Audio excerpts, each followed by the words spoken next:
Thank you. Oke. Saya bersyukur saya dapat kesempatan untuk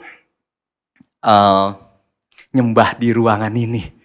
Saudara, saya ngalamin hadirat Allah, saya dilawat, I cry out to God, Lord, have your way, have your way. Saya diberkati oleh pujian penyembahan. Saya pikir udahlah, nanti pujian penyembahan aja lah, gak usah khotbah juga. But anyway, I'm blessed.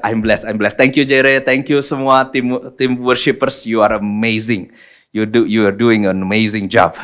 Oke, nah, sebentar. Oke, saya harus switch dulu ini supaya bisa. Oke, saya share screen. Saya join ke sana dulu, ke Zoom dulu. Oh, tolong jadiin co-host ini supaya bisa share screen. Lupa tadi belum di co-host. Dah? Oke, thank you. Nah, saudara, kita ambil waktu berdoa dulu ya sebentar ya. Kita naikkan hati kita arahkan pikiran kita minta Tuhan berbicara malam hari ini. Tuhan Yesus, Tuhan Yesus, Tuhan Yesus, Engkaulah saja yang kami sembah, kami tinggikan, kami agungkan. Engkaulah idola kami.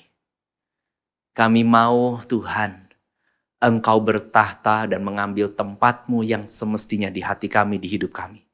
Biarlah pada malam hari ini kami sama-sama belajar, biarlah pada malam hari ini kami sama-sama diubahkan oleh firman-Mu. Jangan cuma jadikan ini pengertian saja, tapi buat kami betul-betul berubah karena firman-Mu hidup, mengubahkan kami. Mari Tuhan, berbicaralah, jamah hati kami, buat kami mengerti, karena Roh Kudus membukakannya bagi kami. Makasih Roh Kudus, makasih. Sembunyikan hamba-Mu di balik salib-Mu. Biarkan kami menerima firman hanya dari Engkau sendiri Tuhan Yesus. Terima kasih Roh Kudus, terima kasih Tuhan Yesus, terima kasih Bapa. Di dalam nama Yesus kami berdoa, kami bersyukur. Semua percaya katakan, amin. So, hari ini kita akan belajar tentang idol. Dan kalau saya bicara tentang idol, saya mau bicara tentang penyembahan berhala. Jadi saudara-saudara, boleh muncul gak ini? Sudah bisa? Siap. Gak apa-apa ya, tunggu sebentar ya. Sabar dikit supaya benar-benar bisa muncul gambarnya. Nah saudara, waktu saya menyiapkan hal ini, saya bergumul, saya bertanya sama Tuhan, kalau ini harus disampaikan, saya rindu jadi sebuah perubahan. Soalnya 2 minggu yang lalu kita udah diberkati banget. Seminggu yang lalu kita belajar tentang kerendahan hati, 2 minggu yang lalu kita belajar bagaimana ngecek apakah sebetulnya kita udah cukup rendah hati atau belum. Setiap kali saya ngobrol sama salah satu saudara seiman yang ada di sini, waktu saya tanya, gimana 2 minggu yang lalu firmannya? Waduh luar biasa dia bilang katanya. Sekarang kalau saya dipepet di tengah-tengah jalan, lagi nyetir gitu, diganggu gitu ya. Dan biasanya dengan mudah saya mengumpat. Biasanya dengan mudah saya mengeluarkan kata-kata amarah gitu ya. Kali ini saya harus diam menahannya dan berkata, tah dulu itu tuh sombong. Saudara, itu kerinduan. Setiap kali kami menyampaikan firman, siapapun yang bicara di sini kerinduannya adalah apakah kita bisa mengaplikasikannya di dalam hidup? Apakah kita bisa membuatnya menjadi bagian dari hidup kita sendiri? Jadi waktu saya dengar kesaksian dari saudara seiman itu, dia betul-betul bisa mulai berhati-hati ya, mulai nyadar, oh no, kalau saya kesinggung, saya marah, artinya saya sedang sombong. So it's a blessing. Nah, saya berharap efeknya akan begini juga. Oke, buat saudara. Apa yang saya ceritakan tentang penyembahan berhala ini, saya berharap ini akan bisa betul-betul saudara tangkap, saudara bawa menjadi berkat bagi saudara. Nah, saya mungkin harus mulai dengan bertanya begini dulu sama saudara. Pernah nggak di dalam hidup kita itu bergumul dengan dosa yang itu lagi? Saudara nangkep maksud saya? Kalau kita itu punya bad habit, punya kebiasaan buruk itu kita nggak suka, Kita nggak pengen, tapi kejadian terus. Berkali-kali kita akhirnya jatuh lagi, itu lagi. Nah, kalau saudara ngalamin hal ini, saya berdoa saudara akan menemukan jalan keluar dari masalah ini. Amin. Oke. Nah, mungkin hari itu pelepasan sudah, tapi kembali dosa-dosa itu jalan lagi. Saya mau bilang pelepasan sangat efektif, saudara. Apabila seseorang terikat oleh banyak ikatan-ikatan dosa, oleh banyak tabiat-tabiat lagi, biasanya ada kerjaan roh jahat di dalam situ ya. Dan kita mulai berdoa, kita mulai sepakat di dalam nama Yesus, minta kuasa Tuhan melepaskan kita. Terjadi mungkin manifestasi atau apa. Tapi singkat ceritanya setannya diusir keluar. Oke? Dan kita berdoa, kita mengalami kelegaan, kita berharap, sudah gini saya tidak akan jatuh lagi gitu. Lewat berapa lama gitu. Kadang ada yang lewat bulan, ada yang tahun gitu. Digoda-goda lagi bisa jatuh lagi. Kenapa ya? Kok bisa jatuh lagi? Nah saudara, kita mau sama-sama belajar. Nggak jalan ini sekarang? Oke, sebentar. Is it working? Nah, bentar ya. Anyway, saudara kalau bisa lihat behind the scene-nya, ini sebuah studio baru. So it's a blessing to have this. Bentar.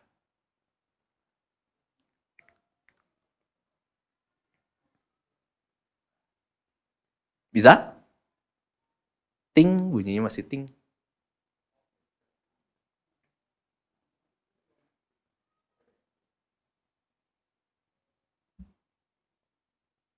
Nah, oke. Gak bisa, masih ting juga?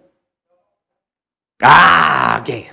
Nah, saudara, kita mungkin sudah belajar dan mungkin hari-hari ini kita nggak sedang bergumul untuk nggak sensi ya. Karena kita sensi, karena ketika kita sensi, kita masih punya akar dosa yang namanya kesombongan. Seperti kesaksian salah satu saudara kita di Christ Culture Community ini.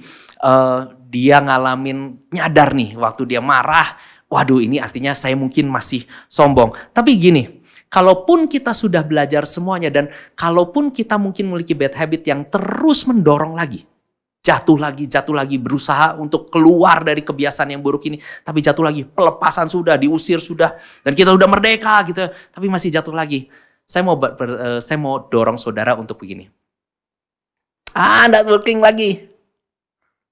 It's not working anymore. Keep the hopes up. Buat pengharapan saudara tetap naik. Jangan lemah ya. Karena apa? Karena gini, kalau kita belajar malam ini tentang idolatry, tentang ilah-ilah, dan idolnya ini akan tumbang, kita punya pengharapan yang bisa naik lagi. Karena nyadar bahwa kita ini masih sombong. Nyadar bahwa kita ini masih ada hal yang lain di dalam nih. Yang mungkin masih mengganggu nih gitu. Itu adalah step awal. Dan dari situ, mengubah keinginan, mengubah desire yang akan menjadi kunci jawabannya. Saya berdoa saudara bisa betul-betul menangkap hal ini. Bisa fokus tentang apa itu keinginan yang bisa tumbangkan sehingga membuat saudara lepas dari pergumulan-pergumulan yang saudara alami. Nah, saya buka dulu dari Yakobus 1 ayat 14. Firman Allah katakan begini. Tetapi tiap-tiap orang dicobai oleh keinginannya sendiri karena ia diseret dan dipikat olehnya.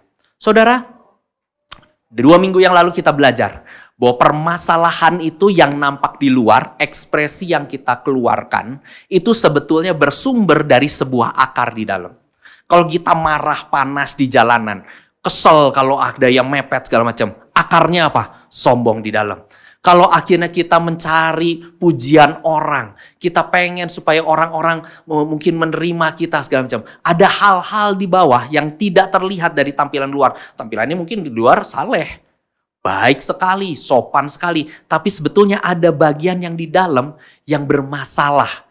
Kalau kita akhirnya keganggu, kita minta perhatian orang, gak dapat, kita mulai marah, panas, kesel, dan seterusnya. Nah saudara, ada yang masalah di permukaan, ada masalah di bawah permukaan. Nah itu bicara seperti nyabut rumput liar. Kalau saya dulu pernah punya pengalaman untuk berkebun. Saya punya nenek saya punya kebun, hari ini kebunnya dipotong banyak. Rumah saya masa kecil waktu itu punya kebun besar. Nah, di taman itu nenek saya menanam rumput packing. Dan saya nggak tahu apa saudara familiar sama nanam rumput packing. Tapi kalau saudara punya rumput packing, itu banyak tuh benalu-benalu yang suka kadang-kadang keluar. Jadi tadinya rapi, hamparannya hijau gitu ya.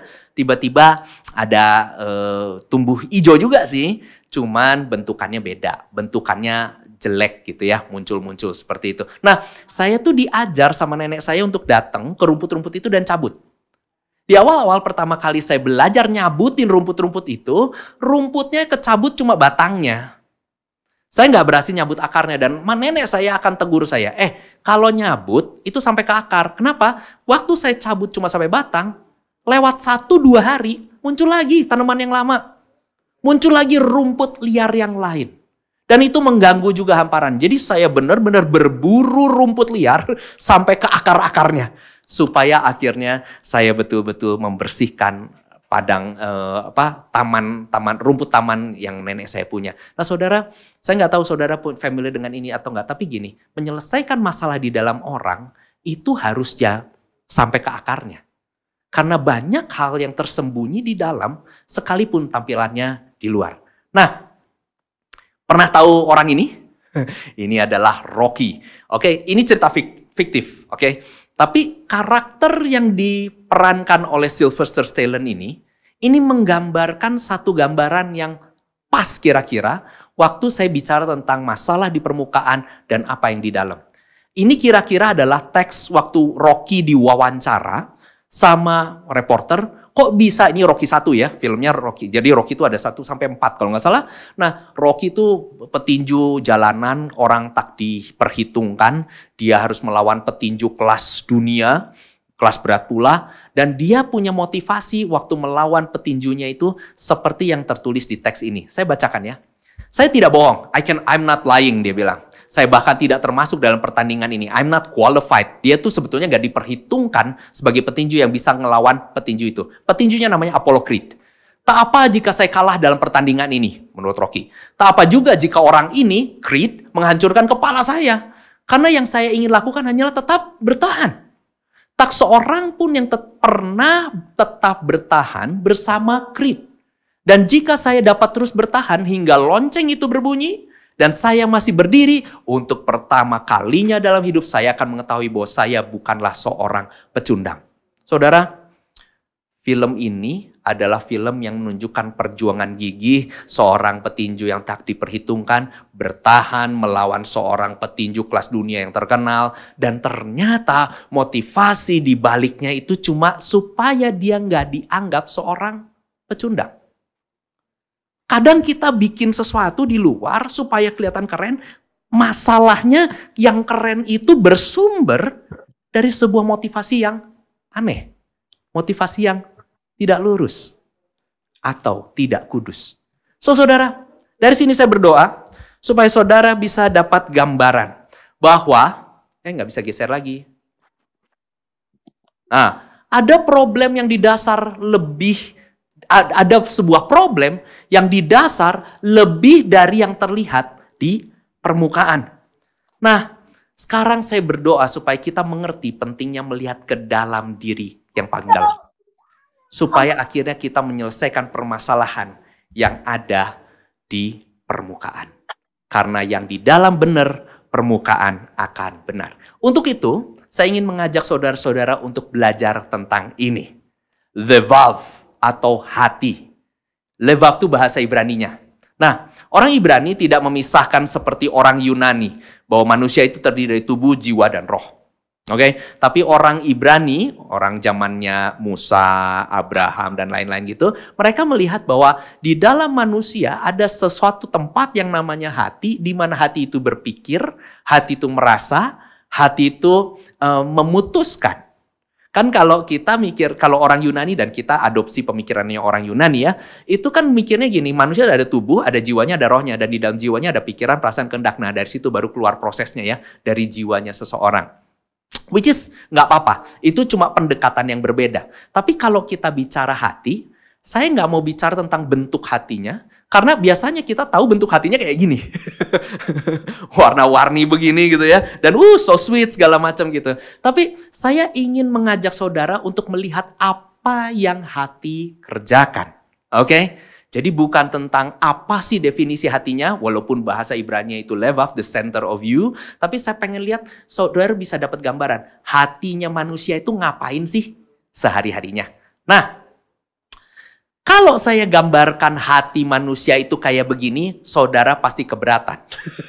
Kenapa? Karena lebih familiar sama hati bentuknya yang kayak begini gitu.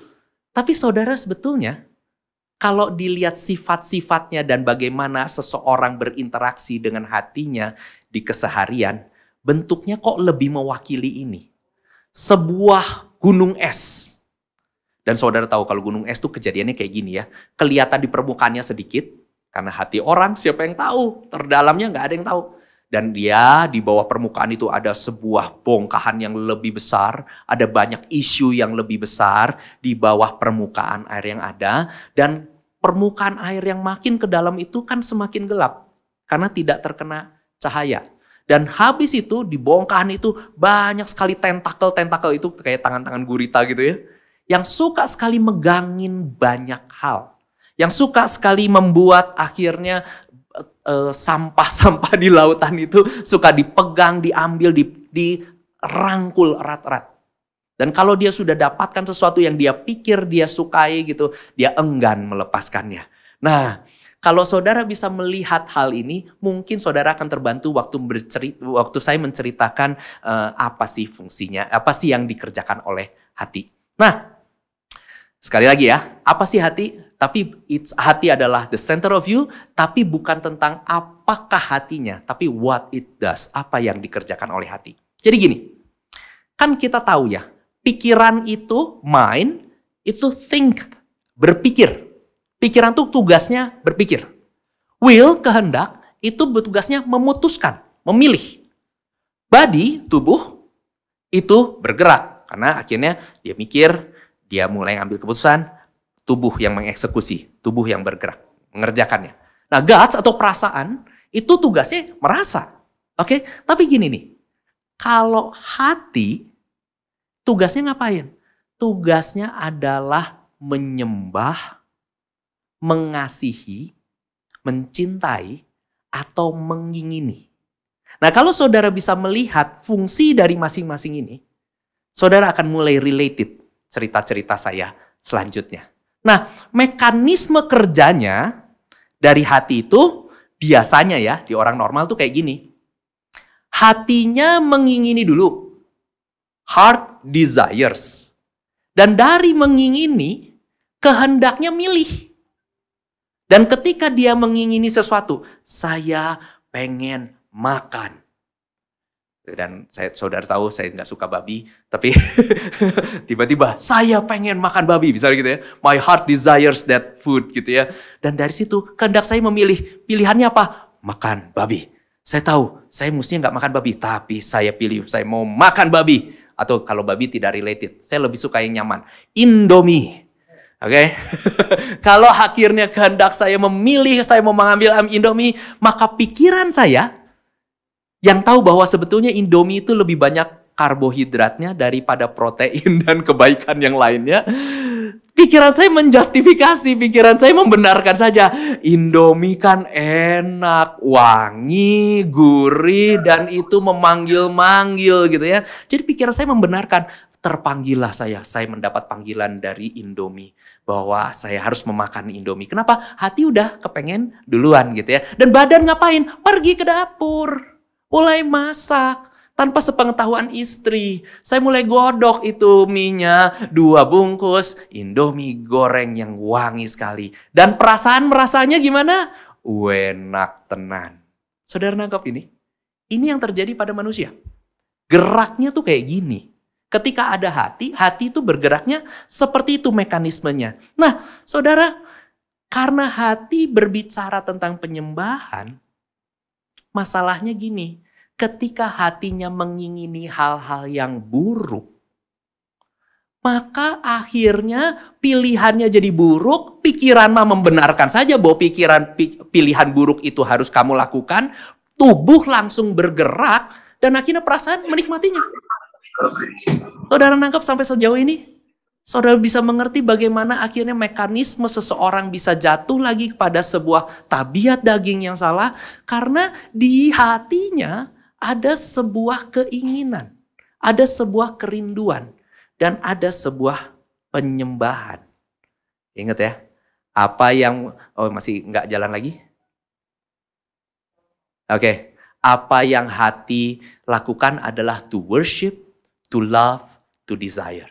Nah, saya mesti bahas dari sisi firman Tuhan sekarang. Awal penyembahan berhala itu, setelah kita tahu hati ya, simpen dulu nih konsepnya. Hati itu seperti ini ya, simpen dulu.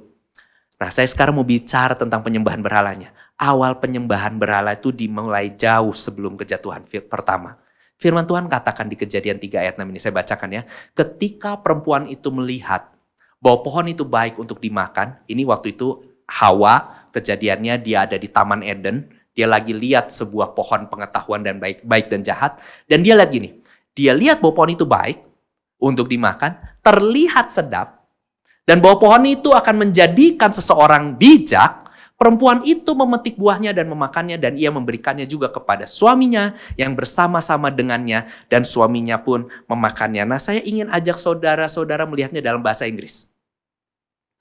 English Standard Version. Bilangnya begini, so when the woman saw that the tree was good for food. Dimulai dari ngeliat dulu ya. Bahwa pohon ini sekalipun Tuhan bilang jangan dimakan buahnya, dia lihat ini tuh bagus untuk makanan. Dan itu tuh membuat matanya tertarik. And that it was a delight to the eyes. And that the tree was to be desired to make one wise. She took off its fruit and ate, dan seterusnya.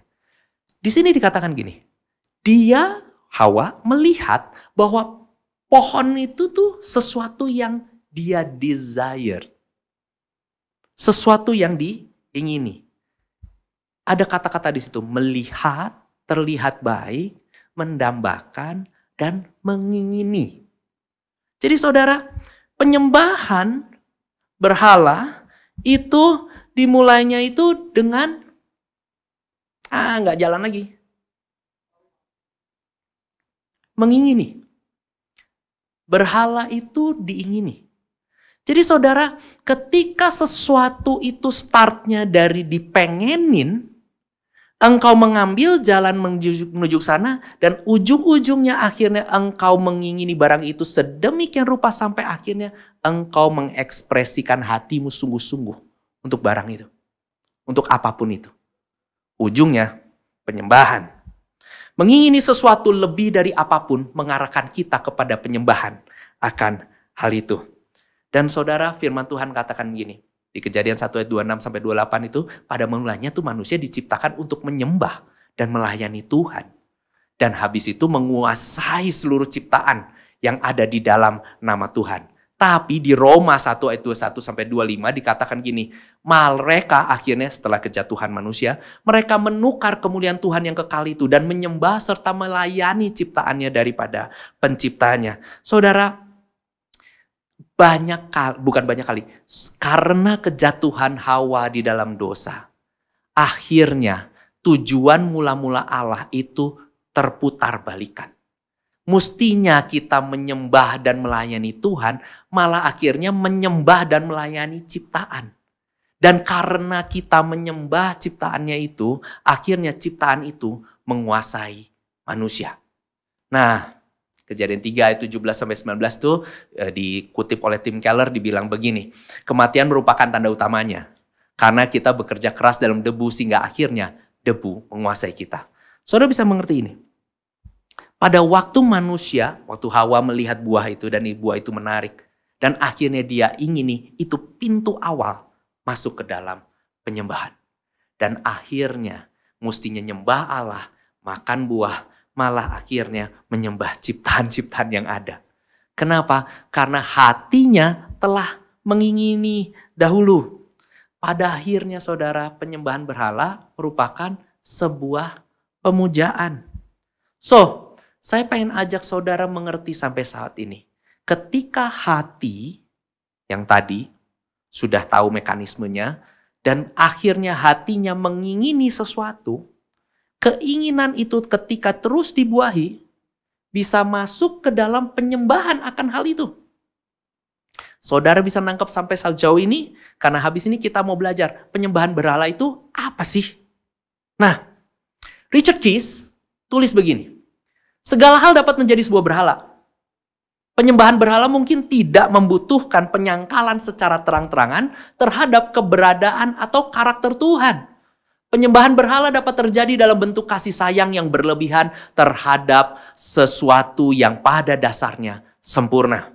Berhala dapat berupa benda fisik, properti, seseorang, aktivitas, peran, lembaga, harapan, gambar, ide, kesenangan, pahlawan, apapun yang dapat menggantikan Tuhan. Saudara bisa tahu begini, apapun yang bisa menggantikan Tuhan itu tidak selalu buruk. Tim Keller tulis begini, penyembahan berhala itu lebih tepat disebut sebagai apapun yang merubah sesuatu yang menjadi yang baik menjadi yang paling utama. Artinya apapun dapat menjadi berhala. Termasuk sesuatu yang baik seperti karir. Nah loh, keluarga. Oh, I love my family more than Jesus. Oh my God. Itu malah jadi berhala. Pencapaian kita. Ada orang-orang yang betul-betul berjuang supaya bisa mencapai sebuah posisi. Sebuah kesuksesan. Atau apapun yang definisikan sebagai kesuksesan. Dan dia mengorbankan banyak hal. Dia mengingininya sedemikian rupa sampai akhirnya itu menjadi sebuah penyembahan berhala. Ada yang kebebasan, tujuan politik, harta benda, orang-orang yang bergantung pada Anda. Kekuasaan dan pengaruh. Daya tarik fisik, percintaan, pengakuan manusia, jaminan keuangan. Itu bisa jadi berhala. 5 tahun yang lalu itu adalah berhala saya dan istri saya. Tapi Tuhan angkat semuanya. Dan akhirnya kami tahu, Tuhan Engkaulah satu-satunya jaminan kami. Lingkungan sosial atau lembaga Anda. Jadi gini, penyembahan berhala nggak selalu harus hal yang buruk. Nggak selalu harus kebiasaan yang baik. Nggak selalu harus kebiasaan yang buruk. Dosa-dosa yang terus jatuh-jatuh bangun dan sebagainya. Tapi bisa juga hal yang baik. Nah kalau saudara menyadari ini, saudara bisa melihat lagi, flashback ke belakang dari poin-poin yang pertama saya ceritain. Kalau kita bergumul akan sebuah dosa di dalam hidup kita, bergumul akan suatu tabiat daging di dalam hidup kita, mungkin awal mulanya yang membuat kita untuk jatuh di dalam pola yang terus-terusan begitu itu not necessarily a bad thing. Gak selalu hal yang buruk. Nah, saya rangkumkan sedikit ya, karena kita masih bahas tentang definisi. Ada 5 definisi yang saya bisa baca dengan cepat. Berhala itu apapun yang memikat hati dan imajinasi kita lebih daripada Tuhan. Berhala itu adalah apapun yang kita cari untuk memberikan sesuatu yang hanya sebetulnya dapat diberikan oleh Tuhan. Atau berhala adalah apapun yang lebih penting dari Tuhan untuk kebahagiaan Anda, makna hidup, dan identitas. Karena apa? Kadang-kadang ketika kita pengen gini, berkarir bagus nggak? Bagus. Tapi kalau itu memberikan, kita kejar hanya untuk supaya memberikan identitas atau makna hidup, hati-hati. Mungkin itu jadi berhala. Atau 4, apapun yang baik yang kita utamakan, karena berhala dapat berbentuk apapun. Dan kelima, apapun yang harus kita miliki untuk merasa aman, bermakna, dan bernilai. Nah saudara-saudara, waktu kita tahu berhala itu adalah segala sesuatu yang kita anggap lebih penting daripada Tuhan, kita mulai bisa lihat kenapa kita selama ini terjatuh di dalam pola yang itu dan itu dan itu. Karena hati kita diciptakan untuk menyembah. Dan waktu menyembahnya itu nggak sesuai dengan desain awalnya, maka manusia ini menjadi manusia yang corrupt, manusia yang cacat. Dia tidak menjalankan fungsinya sesungguhnya. Nah, saya ingin ajak kita sama-sama untuk menyelidiki berhala kita. Sama seperti waktu 2 minggu yang lalu kita mulai bisa menyelidiki hati kita dan menemukan bahwa oh iya mungkin ada kesombongan di dalam. Mungkin ada kenajisan di dalam. Mungkin ada cinta akan uang di dalam hati saya. Saya ingin ajak saudara-saudara untuk menyelidiki lebih dalam lagi. Kira-kira apa sih yang saya cintai lebih dari Tuhan Yesus? Karena ketika kita mencintai sesuatu lebih dari Tuhan Yesus, aduh saudara, kita berpotensi menjadikan itu berhala dan membawa kita kepada ke miserable, ke keadaan yang menyedihkan berikut-berikutnya. Nah, pola yang sama untuk kita gunakan supaya kita bisa ngecek ke dalam hati kita, yaitu tentang motivasi dan perasaan. Supaya kita bisa menyelidiki berhala kita harus cek motivasi kita dan cek perasaan kita. Nah, di sini tuh gini, perasaan tuh yang kelihatan di luar, yang kita ekspresikan.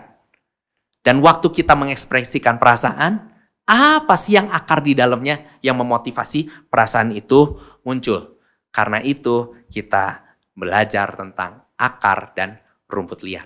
Nah, saya akan bacakan cepat ini. Nanti saya sudah berikan ini kepada ketua-ketua kelompok supaya nanti bisa dibahas di grup-grup saudara. List-list dari berhala. Ini nggak lengkap, tapi mostly kita bisa identify ada beberapa berhala yang bisa kita beri nama gitu ya. Ada yang namanya kontrol, ada yang namanya kekuasaan, ada yang namanya penerimaan, kenyamanan, gambar diri, ada yang namanya ketergantungan. Lucu tuh.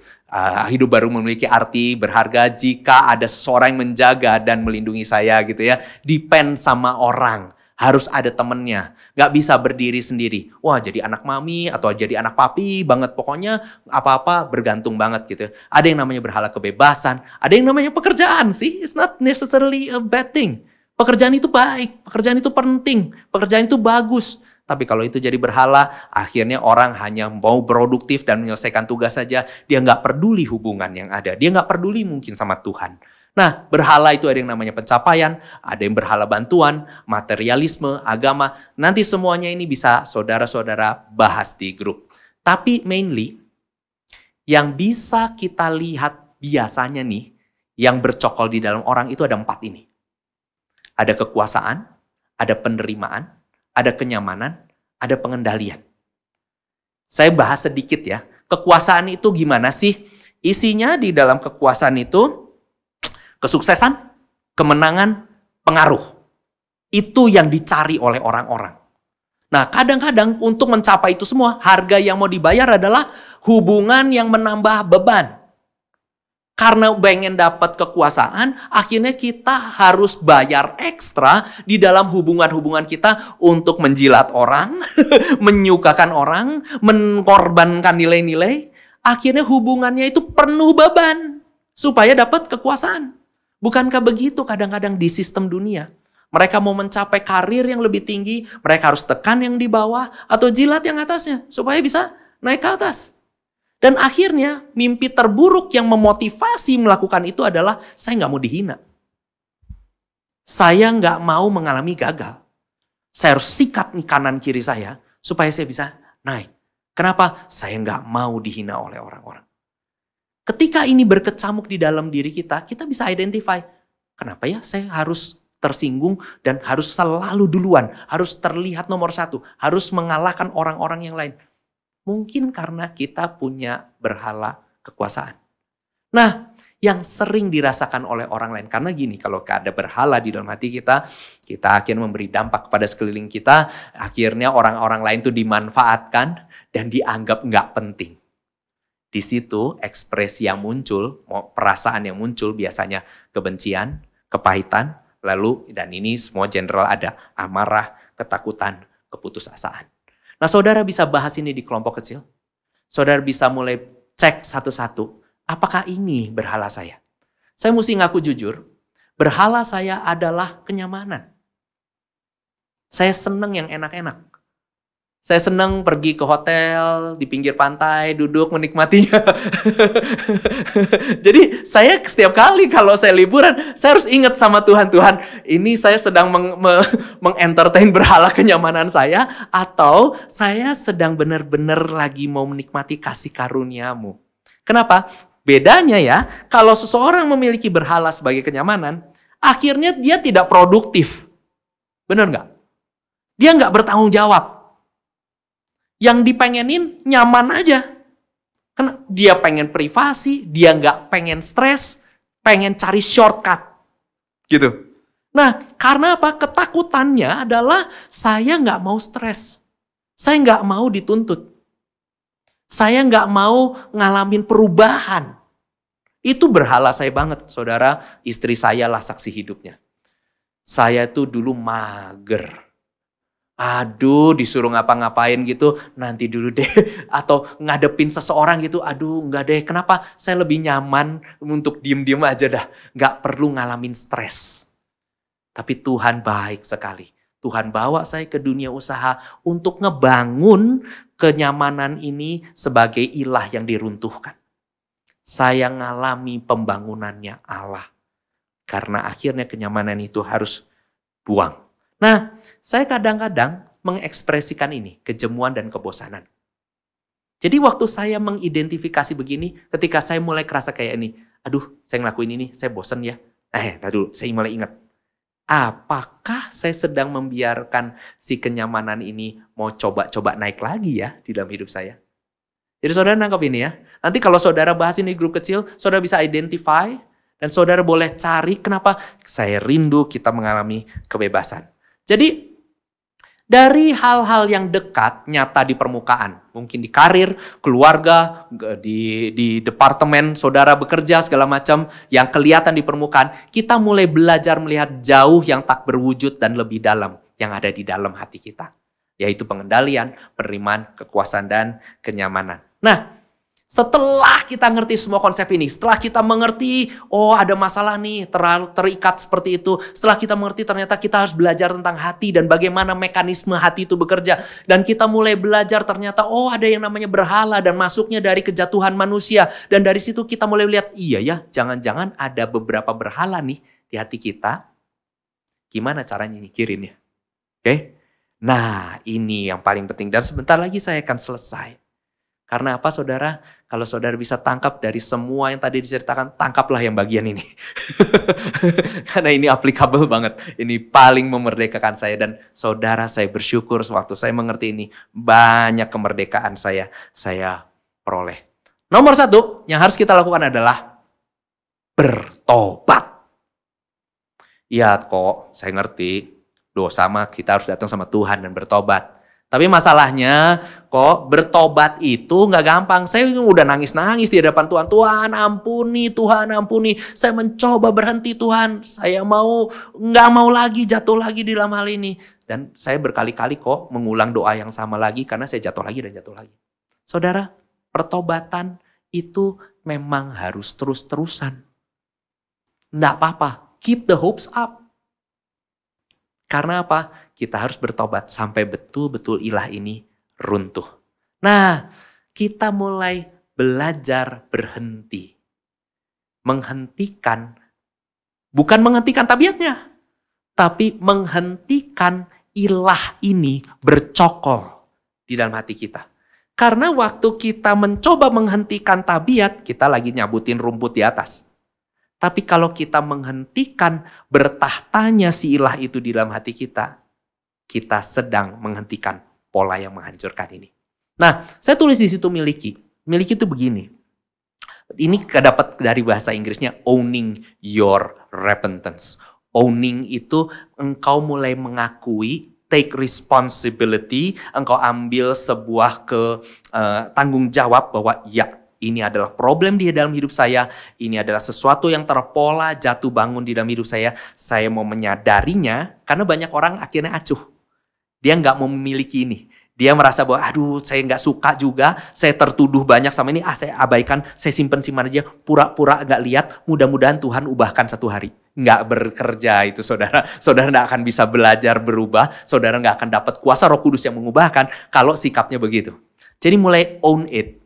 Mulai ambil tanggung jawab. Iya, ini adalah problem di dalam hidup saya. Kayak saya tadi akui, kenyamanan adalah problem di dalam hidup saya. Oke, saya datang sama Tuhan. Tuhan, aku mau bertobat. Aku mau minta supaya ilah ini, ketika aku mencintai kenyamanan lebih ini boleh diangkat. Ini boleh dilepaskan. Aku mau bertobat Tuhan. Dalam nama Yesus. Kira-kira kayak gitu. Nah, kalau sudah doa begitu, lakukan yang sebelah kanan. Ekspresikan sukacitamu karena engkau telah diampuni, engkau telah bertobat, dan engkau telah datang sama Tuhan, minta kuasanya datang, dan engkau bilang sama Tuhan. Yesus bilang gini, thank you Tuhan, engkau telah lepaskan aku. Terima kasih Tuhan, aku nggak mau lagi membiarkan kenyamanan itu menguasai hatiku. Aku sangkal keadaannya dia. Aku nggak mau lagi beridolakan kenyamanan. Aku mau Tuhan, idolaku cuma engkau. Saudara, nggak bisa digeser lagi? Oke. Mengasihi Tuhan adalah caranya memperbaiki hati yang kelam ini. Ketika akhirnya kita tahu bahwa saya mesti bertobat, membiarkan hati saya kembali kepada penyembahan kepada Allah yang sesungguhnya, bukan menyembah ciptaan-ciptaan yang lain. Sehingga akhirnya ciptaan itu menguasai saya. Maka saya tahu saya sekarang mengarahkan semua tentakel yang saya punya hanya mau pegang Tuhan. Saya hanya mau mengasihi Tuhan. Dan saudara, ketika engkau bertobat dan engkau mau mengasihi Tuhan dengan segenap hatimu, bersukacitalah karena engkau mengasihi Tuhan. Jadi gini, mengasihi Tuhannya tuh jangan cuma berkata, aku mengasihi engkau Yesus. Kasihi dengan seluruh ekspresimu. Kasihi dengan semua keinginan yang keluar dari hatimu. Ketika engkau mengingini Yesus lebih dari apapun, engkau sedang menyembah Dia. Saudara nangkep ini? Ingini Dia lebih dari apapun. Karena itu jalan untuk melepaskannya. Saya tulis gini, ketika kita bertobat bukan hanya dari keburukan kita, namun juga dari apa yang baik.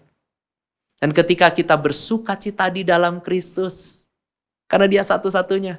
Oh, Dia yang utama, Dia yang terutama. Siapa kita di dalam Kristus dan apa yang telah Dia lakukan untuk kita menjadi sukacita kita. Hal ini melepaskan genggaman kita dari berhala. Dan berhala tersebut akan kehilangan genggamannya atas kita oleh kuasa Roh Kudus. Yesus itu lebih baik. Yesus itu lebih memuaskan. Yesus itu lebih indah dari berhala yang selama ini memperbudak kita, membawa kita kepada dosa yang itu lagi, yang membawa kita kepada kelelahan jiwa, yang akhirnya membuat kita desperate. Aduh, hidup kok begini-begini terus. Tahu gak saudara, Yesus datang untuk membebaskan saudara. Dia mati menebus dosa-dosa kita, supaya kita lepas dari semuanya ini. Karena memang tujuan Dia memerdekakan umatnya. Memerdekakan dari ilah lain yang mungkin pernah berkuasa di dalam hidup kita. Kita tidak perlu menyembah berhala. Dan sekarang kita dapat menyembah Yesus dengan bebas. Ini inti kenapa Tuhan Yesus mati buat kita. Dia bawa kebebasan tuh ini. Membuat kita akhirnya punya hati yang kembali menyembah hanya kepada Dia. Supaya ini yang terjadi. Power lepas dari kita. Approval lepas dari kita. Comfort lepas. Kenyamanan itu lepas dari kita. Berikut juga dengan kontrol. Dan hati kita hanya pegang kepada Yesus. Saya mau tutup dengan doa ini. William Cowper tulis ini. Berhala tersayang yang pernah saya miliki. Apapun itu. Tuhan, bantu saya untuk menghancurkannya dari tahtamu. Dan hanya menyembahmu. Saudara tangkap ini. Saudara ambil ini. Biarlah Yesus saja yang akhirnya kita cintai lebih dari apapun. Supaya setiap hari ketika saudara setelah selesai mendengarkan firman ini, saudara kembali ke aktivitas saudara, mungkin besok pagi. Saudara boleh menjalani hari-hari saudara, boleh berdoa begini, Tuhan, hanya Engkau yang kumiliki. Hanya Engkau yang kuingini. Hanya Engkau yang kudambakan. Bukan ketakutanku, bukan khawatirku, bukan kontrol atas kejadian di dalam hidupku. Bukan lagi kenyamanan Tuhan, bukan lagi rasa aman Tuhan. Aku lepaskan semuanya itu. Engkaulah Tuhanku, Engkaulah rasa amanku.